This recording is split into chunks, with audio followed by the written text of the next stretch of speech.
السلام علیکم ورحمۃ اللہ وبرکاتہ۔ آل انڈیا مسلم پرسنل لا بورڈ یہ واضح کر دینا ضروری سمجھتا ہے کہ وقف ایکٹ 2013 میں کوئی ایسی تبدیلی جس سے وقف جائیدادوں کی حیثیت و نوعیت بدل جائے یا اس کو ہڑپ کر لینا حکومت یا کسی فرد کے لیے آسان ہو جائے، ہرگز بھی قابل قبول نہیں ہوگی۔ اسی طرح وقف بورڈوں کے اختیارات کو کم یا محدود کرنے کو بھی قطعاً برداشت نہیں کیا جائے گا۔ ناظرین و سامعین، اس اہم رپورٹ کو آپ سن اور دیکھ رہے ہیں محسن اسلام یوٹیوب چینل پر۔ تمام تازہ ترین اپڈیٹ حاصل کرنے کے لیے ابھی اس چینل کو سبسکرائب ضرور کر لیجئے گا۔ آل انڈیا مسلم پرسنل لا بورڈ کے ترجمان ڈاکٹر سید قاسم رسول الیاس نے ایک پریس بیان میں کہا کہ تصدیق شدہ اطلاعات کے مطابق حکومت ہند وقف ایکٹ 2013 میں تقریباً 40 ترمیمات کے ذریعے وقف جائیدادوں کی حیثیت اور نوعیت کو بدل دینا چاہتی ہے تاکہ اس پر قبضہ کرنا، انہیں ہڑپ لینا آسان ہو جائے۔ اطلاعات کے مطابق اس نوعیت کا بل اگلے ہفتے پارلیمنٹ میں پیش کیا جا سکتا ہے۔ آل انڈیا مسلم پرسنل لا بورڈ یہ واضح کر دینا ضروری سمجھتا ہے کہ وقف جائیدادیں مسلمانوں کے بزرگوں کے دیے ہوئے وہ عطیات ہیں جنہیں مذہبی اور خیراتی کاموں کے لیے وقف کیا گیا ہے۔ حکومت نے بس انہیں ریگولیٹ کرنے کے لیے وقف ایکٹ بنایا ہے۔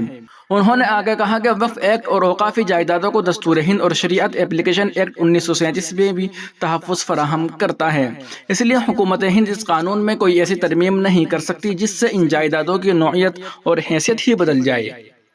انہوں نے کہا کہ اب تک حکومت نے مسلمانوں سے متعلق جتنے بھی فیصلے اور اقدامات کیے ہیں اس میں ان سے کچھ چھیننا ہی ہے، دیا کچھ نہیں۔ چاہے مولانا آزاد فاؤنڈیشن کا بند کیا جانا ہو یا اقلیتی اسکالرشپ کی منسوخی یا پھر 3 طلاق سے متعلق قانون ہو، انہوں نے کہا کہ یہ معاملہ مسلمانوں تک محدود نہیں رہے گا۔ وقف جائیدادوں پر تیشہ چلانے کے بعد اندیشہ ہے کہ اگلا نمبر سکھوں اور عیسائیوں کے اوقافی جائیدادوں اور پھر ہندوؤں کے مٹھوں اور دیگر مذہبی جائیدادوں پر بھی آ سکتا ہے۔ ڈاکٹر الیاس نے واضح کیا کہ مسلمان وقف ایکٹ میں کوئی ایسی ترمیم ہرگز بھی قبول نہیں کرے گا جو اس کی حیثیت کو بدل کر رکھ دے۔ اسی طرح وقف بورڈوں کے قانونی اور عدالتی حیثیت اور اختیارات میں مداخلت کو بھی برداشت نہیں کیا جائے گا۔ آل انڈیا مسلم پرسنل لا بورڈ کے ترجمان نے این ڈی اے کی حلیف پارٹیوں اور دیگر اپوزیشن سیاسی پارٹیوں سے پرزور اپیل کی ہے کہ وہ ہر ایسی تجویز و ترمیم کو پوری طرح مسترد کر دے اور اسے ہرگز بھی پارلیمنٹ سے منظور نہ ہونے دیں۔ ڈاکٹر الیاس نے آگے کہا کہ آل انڈیا مسلم پرسنل لا بورڈ مسلمانان ہند اور ان کی دینی و ملی جماعتوں سے اپیل کرتا ہے کہ وہ مرکزی حکومت کے اس اقدام کے خلاف متحد ہو کر پیش قدمی کرے۔ بورڈ بھی اس اقدام کو ناکام بنانے کے لیے ہر طرح کے قانونی اور جمہوری راستے اختیار کرے گا۔ وہیں ایک اور بڑی خبر آ رہی ہے کہ وقف ترمیمی بل مولانا عمیر الیاسی نے حکومت کے قدم کی حمایت کی۔ مودی سرکار وقف ایکٹ میں ترمیم کرنے جا رہی ہے، اس خبر کی مسلم حلقوں میں مخالفت شروع ہو گئی ہے، مگر مولانا عمیر الیاسی سے حکومت کے اس قدم کی حمایت کی ہے۔ میڈیا رپورٹس پر مرکزی حکومت ممکنہ طور پر اثاثوں پر وقف بورڈ کے اختیارات کو روکنے کے لیے ایک بل لائے گی۔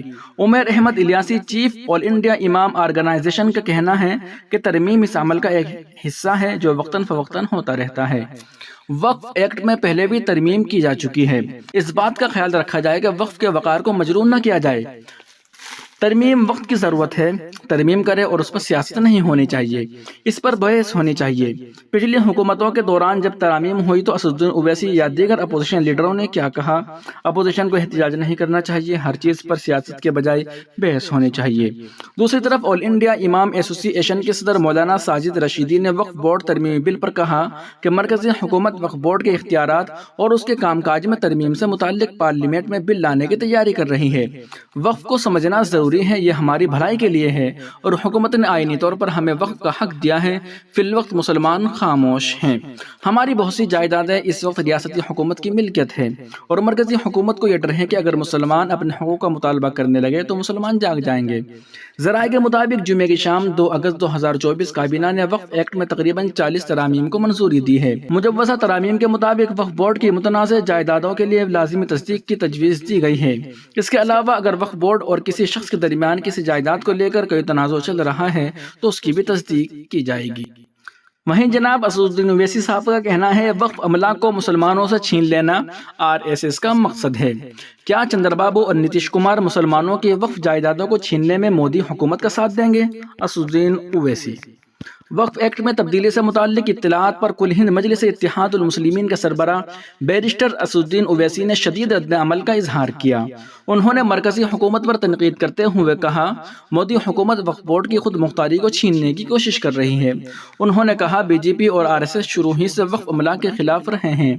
اسد الدین اویسی نے بی جے پی حکومت کی تائید کرنے والی پارٹیوں سے سوال کیا کہ کیا آپ مسلمانوں سے وقف املاک کو چھیننے میں حکومت کا ساتھ دیں گے؟ انہوں نے کہا کہ وقف املاک پر حکومت کے کنٹرول کو بڑھانے کے لیے وقف بورڈ کے اختیارات کو ختم کرنے کی کوشش کی جا رہی ہے۔ اسد الدین اویسی نے اسے ہندوتوا ایجنڈا قرار دیا۔ اویسی نے کہا کہ اگر ایسا ہو جاتا ہے تو وقف املاک کو تباہ کر دیا جائے گا۔ ناظرین و سامعین، اس خبر کے متعلق آپ کیا رائے رکھتے ہیں؟ کمنٹ باکس میں ضرور لکھیں، اور آپ سے درخواست ہے کہ تمام تازہ ترین اپڈیٹ حاصل کرنے کے لیے ابھی اس چینل کو سبسکرائب ضرور کر لیجئے گا۔ السلام علیکم ورحمۃ اللہ وبرکاتہ۔